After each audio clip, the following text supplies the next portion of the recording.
Why, hello there. I feel like we're really close and personal right here, but I wanted to let you guys know that I opened up an Etsy shop. I'm super excited about it. And I'm just selling some digital art. So I wanted to make a video explaining the different art that I've made and the meaning behind it. So here we go. The first one that I made is called Sinking. I'll put the picture up here so you can see it. And this is the first digital art piece that I've ever made. If you see me looking away from the screen, I'm just looking at my phone. I don't even know how I want to explain this because it's so deep for a first ever digital art piece. Yeah, in the bottom right hand corner, I'm kind of in a carefree expression, just kind of like open up. So on the outside, looking in, like I look okay, like I just look a little carefree. But you can see the colors that I am are kind of muted. Like if you see the yellow in my shirt is not the same yellow as what's out there. And so growing up, my childhood bedroom was bright yellow and bright orange. I had two bright yellow walls and two blaze orange walls. Like literally the most obnoxious colors you could. I don't know why my mom let me do that, but she did.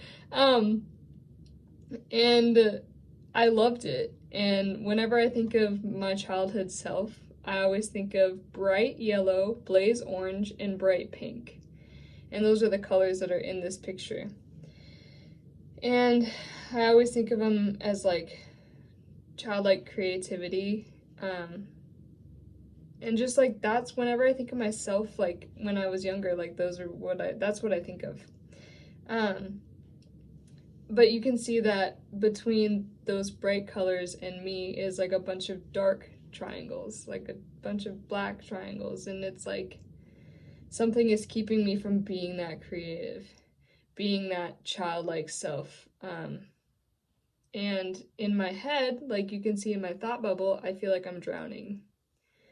So basically, the message in this is like, I might look carefree on the outside, but really I don't feel like myself. And I feel like I'm drowning. It's like the battle of mental health and the things that you can't see.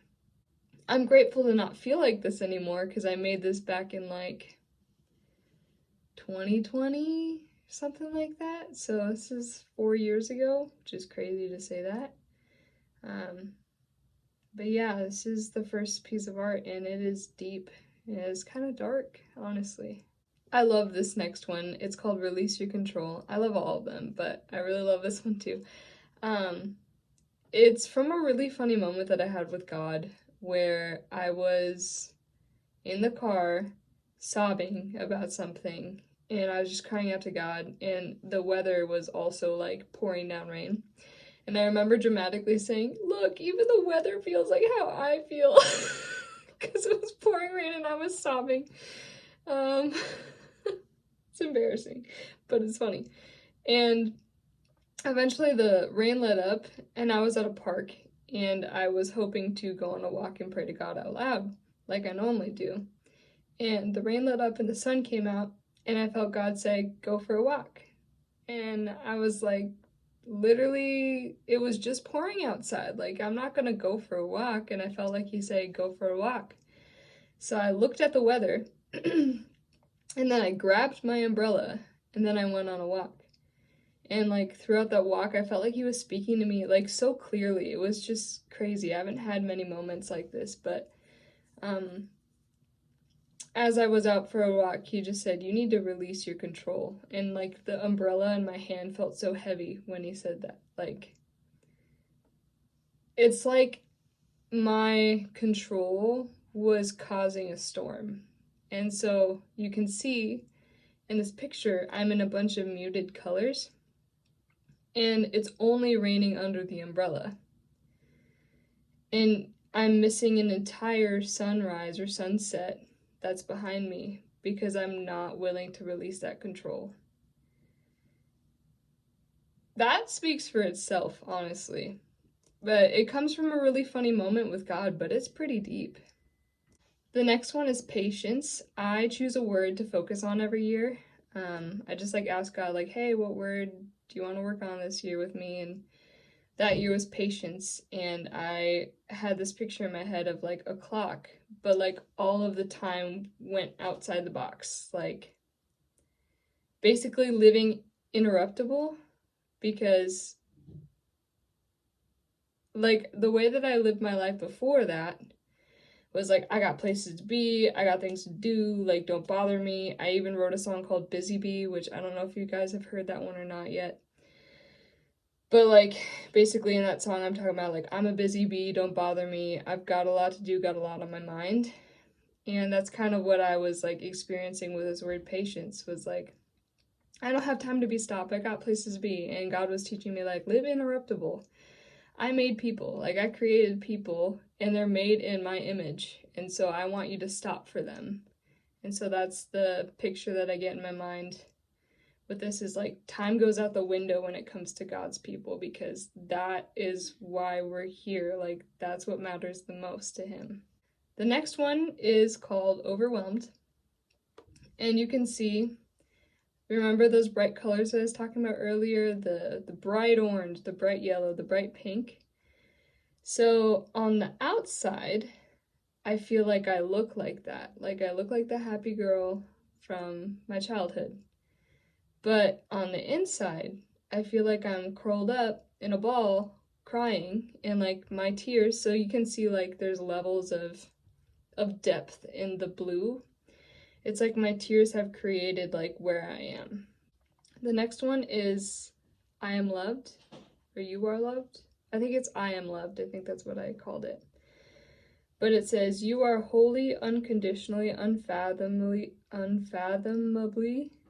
is that how you say that? Undeniably, incredibly loved. And around this picture, you can see a bunch of white lines. Those white lines are words. So I started with, I love how you look more and more like me every day. I love that you come in. I love how you come to me in your times of need and in your joy. Oh, that's really cute, because this word's joy for this year. I love that you read my word. I love that you love my word. I love your creativity. And it just keeps going. Like I'm just reading around this heart, and all of these are words. Like I was just asking God like, "Hey, what do you want to say to me, or what do you want to say to others?" And all these words are things that I felt like he was speaking.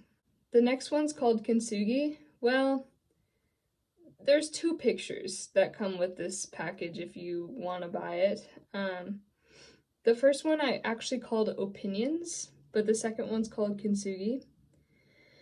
So Opinions, you can see me, and I'm stitched together. I don't know if you can see those, but there's little stitches in between the pieces of me. And I felt like all these opinions and all these things that I even, like the opinions that other people have of me and the opinions that I had of me, were being stitched together, barely holding the pieces of me together. Basically showing my weaknesses in those cracks. But then if you look at Kintsugi, which is the gold one, you can see that all those cracks are filled with gold. And Kintsugi is the Japanese art form of taking broken pottery and putting it together with gold resin, basically showing that there's beauty in weakness.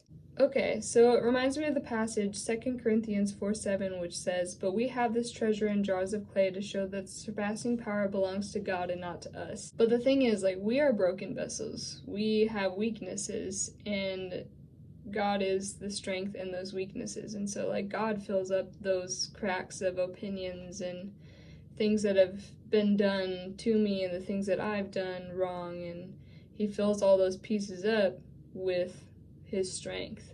And in our weakness, he is strong. And so, like, other people can see God in those weaknesses that we have. And so I thought that was such a beautiful thing to express, because I made this piece of art back in like 2021. The Opinions one, the first one with all the stitches. And I made this Kintsugi one a couple months ago. And so you can see like the healing through time of this art piece that I've done. This next one is Sink Deep. and it comes from a psalm. Be still and know that I'm God. It's Psalm 46:10. Be still and know that I'm God. But with this piece of art, I was thinking about, and I don't think any translation says this, at least I haven't looked, but I had heard it said, like, sink deep and know that I'm God. Like, be so still that you sink. Kind of like if you were in quicksand, like if you were to stay still for a while, you'd eventually sink. But sinking deep into God's hands. And I felt out of control. I felt like I was sinking and like drowning. But really, if you stop floundering a little bit, like you can just sink into his arms. And so, like, I'm falling down, and his hands are like going up, like ready to catch me. This next one is called Fortress. So there's a song called Hello My Old Heart by the Oh Hellos, and it says in the third verse, hello my old heart, how have you been? How is it being locked away? And I felt like in counseling, it was a matter of taking this fortress that I've built and letting the walls come down so that you could see my heart. Because I had built up all these walls around my heart to protect myself, and really, I couldn't experience the full healing without knocking those walls down. And in this song, later it says, nothing lasts forever, some things aren't meant to be, but you'll never find the answers till you set your old heart free, till you set your old heart free. So like what I just said about you need to bring those walls down so that you can feel that freedom in your heart. And I'll include a bonus picture for you guys. This picture is the after, and it says take one step at a time. I'm not selling this one because I'm not the most proud of it. I don't love the way that it looks, but I love the message that it has. But it's the after of like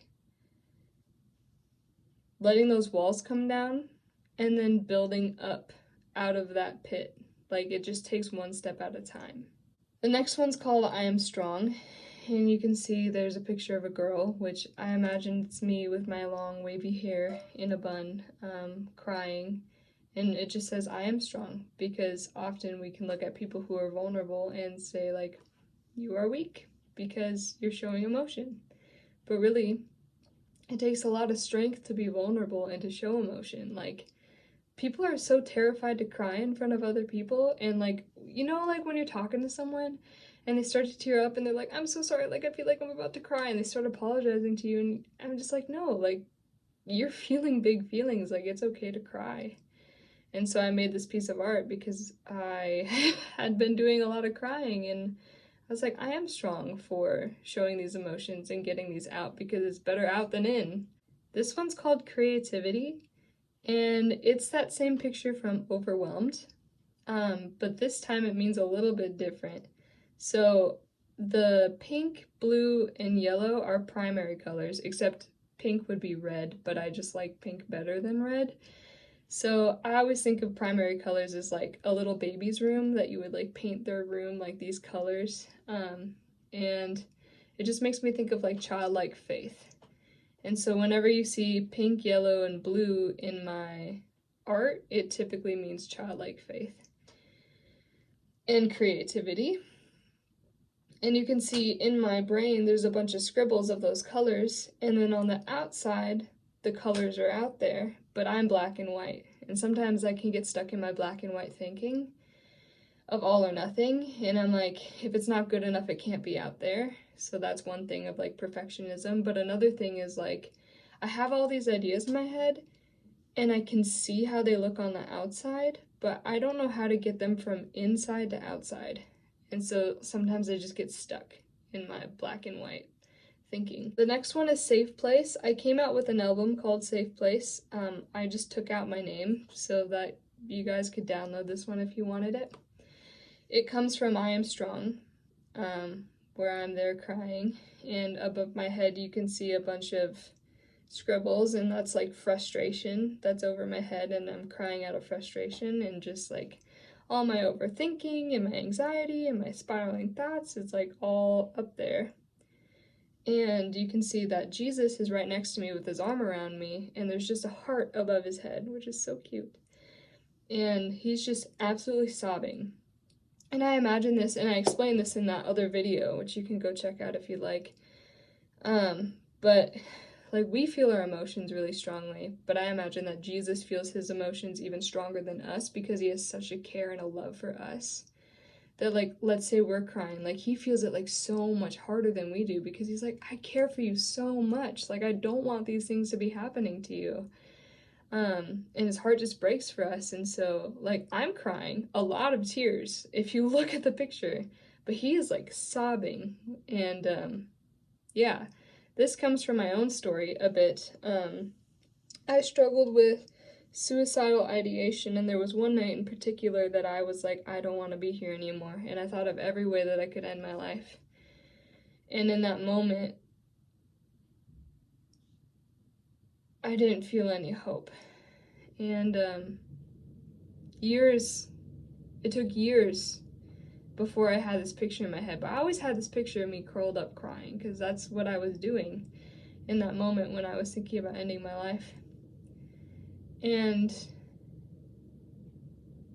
I just had this picture, like, within the last year or two, of Jesus with his arm around me crying even harder than me. So, like, literally taking that moment of, like, I don't want to live anymore, I feel like there's no point, no one's gonna miss me, like, blah, blah, blah, whatever I was thinking, and his arm around me, and just, like, the love and the heartbreak of, like, I can't believe my daughter doesn't even want to be around.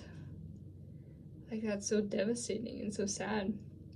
So that's where this art piece comes from. This next one's called Trapped. This is inspired by a couple art pieces that I've seen in art museums. There's a large metal cage that was big enough to fit a person in there. Not that there was a person in there, but just big enough that it could fit someone in there. And then there was like this little box caged onto the wall, like maybe like this big. And I was reading the description plaque, and it said, basically the artist was saying, like, I feel like I'm trapped. I feel like I'm in this cage, and my dreams, the little box on the wall was the dreams, are in a cage. And, like, in order for me to be free, I need to get my dreams, but my dreams are also locked, so then I can't be free because this is locked and I'm locked. And I was like, dang, that's deep. And then the other art piece that I saw that also, like, inspired this idea, which this one's super sad, like, literally heartbreaking. But this was an art piece about slavery. And there was a man who had a lock on his forehead, and there was a bunch, he was in like a shack, and there's a bunch of books, and each of them had a key on them. And if you open the door, so there's like an open door, and you could see like the field that he probably worked in. And there's light filtering in, but the shack was dark, except for the books and this man. He could be free if he could read. But he can't read, so he can't be free. And it was just like, it made me think of this other art concept, and like, no, this isn't slavery, like, I understand all those things. But it just made me think of the two art pieces together, and I was like, whoa, like, how could I make that my own? And as you can see, there's a part of me from the picture that I made called Overwhelmed, where I was in my head and I was like crouched down crying. And I'm in a chest, and you can see that the chest is locked. And then there's a little briefcase, and that represents my dreams. And it's locked, but it has the key inside of it. So I'm trapped, and my dreams are trapped, but the key is in the dreams, but that is locked, so I can't get out. So I just feel like in between the two. And on the outside of the briefcase, let me zoom in a little bit. You can see there's stickers. Like, on the outside of the briefcase, it looks so cute. Like, here's all these things that, like, are my dreams of things that I love to do, and I could sit here and explain every single one of these to you, but you've got things to do, I'm sure, in your life. But there's some different things that I love. There's a penguin, a guitar, a cross, the world, a paper airplane. Yeah, I could talk about this forever. There's so many things that those things mean to me. But yeah, like those are represented on the dream side of things. But I feel like I can't get there, and so I just feel stuck. And this is where I am right now. Like, I do feel stuck because it's kind of like creativity, the picture of creativity, and then trapped, where I feel like I have all these ideas in my head and I don't know how to get them out there. And then once I do get them out there, like nothing happens. Like they just kind of float in existence, and they're like a nice, like, oh, that's creative and fun, and then we all move on. And it's like, that's my heart. Like, this is my passion, and it's just heartbreaking because I feel stuck. I feel trapped. That's why it's called Trapped. And then the last one is called Under His Feet. And my professor said in one of my classes, everything that's over our head is under his feet. And so that is, like, that's a super cool image for me, because let's say something's over our head, it just, like, you know, people say, like, it's over my head, it just goes right over and I'll understand it. So I just imagine everything that's over our head is like everything that we can't handle or we don't understand. It's just like over our head. So I have this, like, this ball over my head of just like all my anxieties, all the frustrations, all the confusion, all the things I don't know how to handle, my overthinking thoughts, my spiraling thoughts, like they're all over my head. And if I zoom in for you guys, you see that Jesus is sitting in his chair and he's knitting them together. And you can see that he's making them beautiful. There's a bunch of colors in them. And you see the spiral, there's no color in that. It's all black. But you go back up and it's the childlike faith colors. It's like he's making them beautiful again. Kind of sorting through everything that I'm going through. And this is from I Am Strong and from Safe Place, the same picture. Yeah, so he's making all these thoughts beautiful and reminding me of like what he says. And so around me there's a bunch of words that say things like, I'm a failure, I'm a fraud, this is too hard, I overthink everything, I'll never be satisfied, I'm not good enough, I'll never get to my dreams, I can't trust myself, what if I make the wrong decision? And they're all crossed out. And then above are either things that I feel like God says to us, like, it's not like quoting scripture exactly, but it's like the things that God says, or they are scripture. And so they say things like, I know the plans I have for you. I have called you by name. You are mine. Do not worry. You are fearfully and wonderfully made. You are loved. You are needed. So, like, all of those are scripture except for the you are needed. Like, I'm trying to think of a scripture that says you are needed. Not saying that you're not needed, because, like, that's why I wrote it, is because I believe, like, we are all necessary. Like, you could argue the scripture of, oh, it's in Corinthians, I believe, but it talks about all the different gifts and how, like, and I can't say to an ear, I don't need you, or I forget exactly what body parts it's saying, but that one, we are all needed. So I guess you could argue that that is in scripture. Yeah, so that's all I have. Thank you for watching. This video is going to be kind of lengthy, but I just appreciate you guys watching and seeing my heart through all the different passions and things that I'm creative with, because this is not my normal content, and I just, like I said, I really appreciate you being here, so thank you.